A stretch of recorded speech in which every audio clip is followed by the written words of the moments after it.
السلام عليكم ورحمة الله وبركاته. اللهم صل وسلم وبارك على سيدنا محمد وعلى آله وصحبه وسلم. حبايب قلبي، إن شاء الله هنعمل مع بعض الجبنة القريش.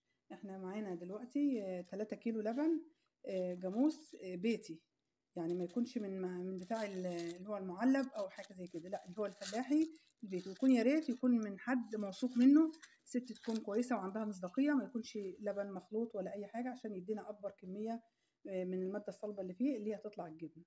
ان شاء الله هنفرغه هنا اهوت مع بعض.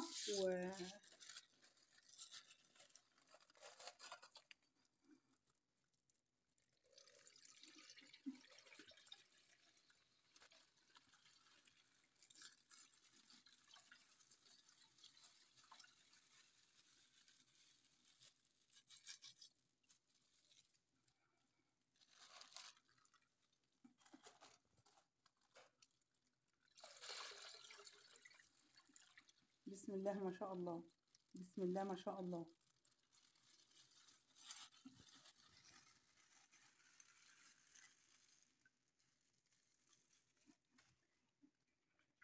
حبايب قلبي كده طبعا اتفرغ اهوت.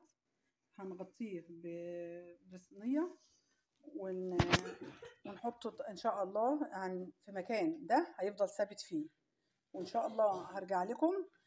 طبعا هو ممكن ياخد معانا يومين او 3، عشان احنا الجو طبعا برد عن الصيف. في الصيف يوم وتاني يوم بيكون خلاص بأمر الله، انما هو دلوقتي هيغيب معانا شويه لان احنا في الجو برد يعني. هنغطيه يعني ونحط عليه حاجه كويسه محكمه جدا، واهم حاجه ان احنا ما نكشفوش ولا نحركه، لان احنا لو حركناه مبيبقاش كويس يعني. وهقول لكم بعد كده ان شاء الله اول ما يروق هنعمل فيه ايه، واحنا مع بعض ان شاء الله هرجع لكم تاني اول ما يروق. حبايب قلبي، دلوقتي اللبن الرايب الحليب اهوت اللي احنا كنا حاطينه يروب، هو الحمد لله رب العالمين رب اهوت قدام حضراتكم. هنشيل من دلوقتي من عليه طبقة القشطة، وبعدين هنشوف هنحطه سوا يعمل جبنة ازاي. بسم الله ما شاء الله لا قوة الا بالله. عليه طبقة قشطة، يعني اللهم بارك اللهم بارك يا رب. حاجة بسم الله ما شاء الله لا قوة الا بالله. اهو ده بقى ميزة الحاجة البلدي اللي احنا بنعملها في بيتنا، يعني على ايدينا، وبناخد منها كل الخير. بسم الله ما شاء الله، بسم الله ما شاء الله، بسم الله ما شاء الله. اللهم بارك اللهم بارك. دول 3 كيلو قشطة، 3 كيلو معذرة لبن، احنا مروبينهم وده الخير اللي عليهم. اللهم بارك، يعني حاجة أحلى حلاوة. بسم الله الرحمن الرحيم. اللهم صل وسلم وبارك عليك يا حبيبي يا رسول الله. بسم الله ما شاء الله لا قوة إلا بالله. ادي طبقة القشطة اللي هي طلعت من اللبن. بسم الله ما شاء الله اللهم بارك. وده اللبن الرايب اهوت. هنحطه دلوقتي في حاجة بقى ايه، احنا هنا في الأرياف بنسميها الحصيرة بتاعة الجبنة. ايه هي الحصيرة بتاعة الجبنة ديت؟ هي قدام حضراتكم اهي. انا شارياها من عند الراجل اللي هو بيبيع الحاجات اللي هي ديت. مش عارفة بقى، يعني بيبقى معاه المطارح بتاعة الخبيز، معاه الحصيرة، وانا عاملة لها ايد من تحت كده على قد بقى معرفتي، يعني عشان ان انا ايه استعملها، لان دلوقتي بندوخ على ما نجيب حتة جبنة يعني سبحان الله العظيم. احنا في الارياف ما عدناش بنعرف نجيب الحاجات دي. فطبعا ايه، قصدت واحدة حبيبتي ادتني اللبن دوت جبته منها. وهحطه قدام حضراتكم. الله أكبر اللهم بارك. بسم الله ما شاء الله لا قوة إلا بالله. حاجة آخر حلاوة وآخر جمال وآخر نظافة وآخر كل حاجة حلوة. بسم الله ما شاء الله، بسم الله ما شاء الله، يعني حاجة الله أكبر. هنحطها اهوت في الحصيرة مع بعض قدام حضراتكم. ولما بعد ما بنحطها بنسيبها بسم الله ما شاء الله، يعني هي نازلة الله أكبر جبنة لوحدها. اللهم بارك، بألف هنا وشفا يا رب، وعافية وسعادة على قلب اللي هياكلوها. هنحطها في الحصيرة وهنسيبها لحد ما تصفي ميتها، ونشوفها مع بعض هنعمل ايه المرحلة اللي بعد كده.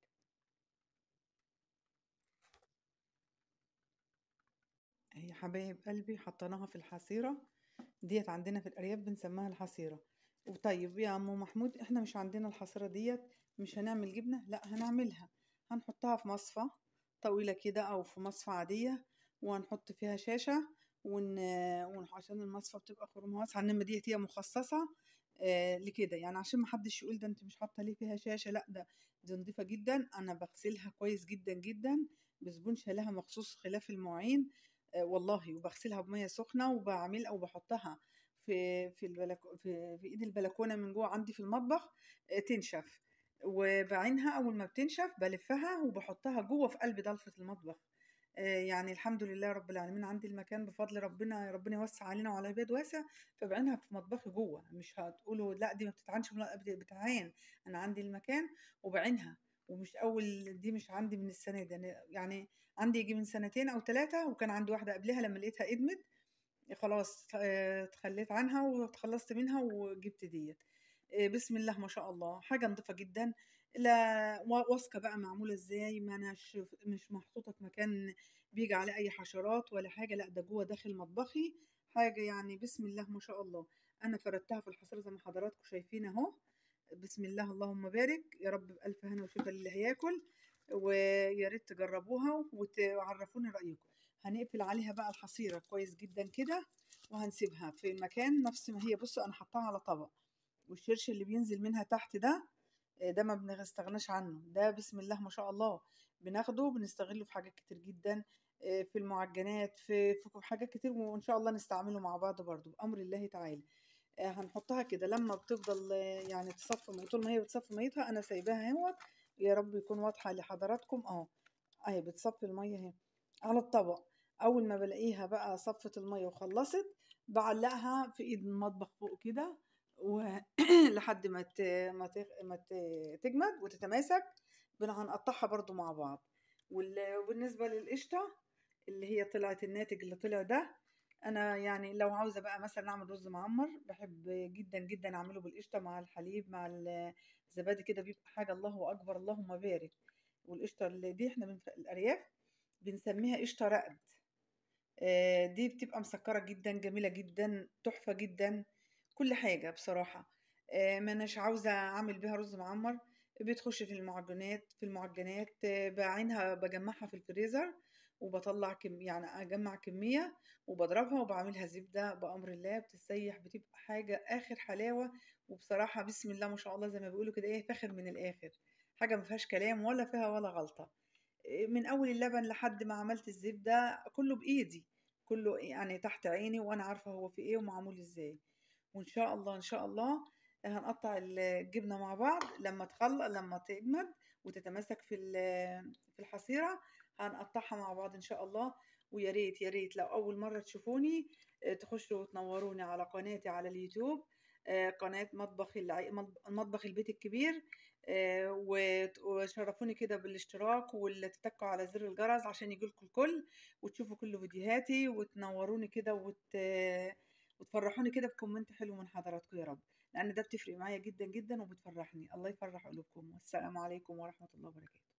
حبيب قلبي، احنا رجعت لكم اهوت بعد ما الجبنة خلصت في الحصيرة واتجمدت.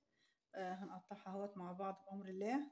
بسم الله ما شاء الله لا قوة إلا بالله. اللهم صل وسلم وبارك على سيدنا محمد وعلى آله وصحبه.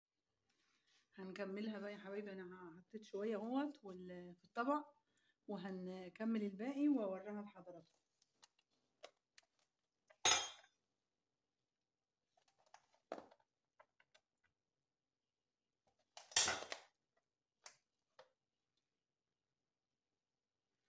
بسم الله الرحمن الرحيم.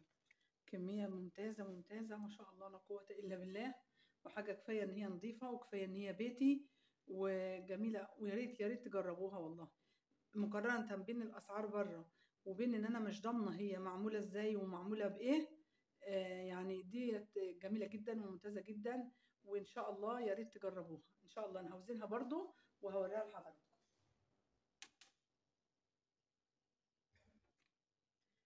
ايوه حبايبي انا وزنتها للامانه، هو كيلو ناقص قطعه كده من دول تقريبا يعني، بس مع القشطه يجي ربع كيلو قشطه، وغير الخض اللي طلع منها الشرش دوت. هنعجنه هندخله في المعجنات، لان مفيش حاجه من اللبن بتترمي ابدا. ما نقولش لا ده احنا ده كيلو ايه والنتيجه، لا ما هو هنشوف الكيلو ده بكام النهارده، كيلو الجبنه القريش بكام، والربع كيلو قشطه اللي طلع منها البلد النظيفه المضمونه بكام، والشرش اللي هو طلع نزل من الجبنه. دوت الناتج برضو دوت احنا بنستعمله في المعجنات. مفيش حاجه منها بتترمي ابدا، يعني مش هنهدر حاجه ولا هنزعل نقول ده حاجه كده باظت يعني او نزعل عشانها. يا ريت يا ريت تجربوها وتقولوا رأيكم في الكومنتات، وتخشوا تشرفونا على قناتي مطبخ البيت الكبير، وتعملوا اشتراك وإن شاء الله تفعلوا زر الجرس عشان تشوفوا كل فيديوهاتي وإعجاب كده وكومنت جميل من حضراتكم. والسلام عليكم ورحمة الله وبركاته.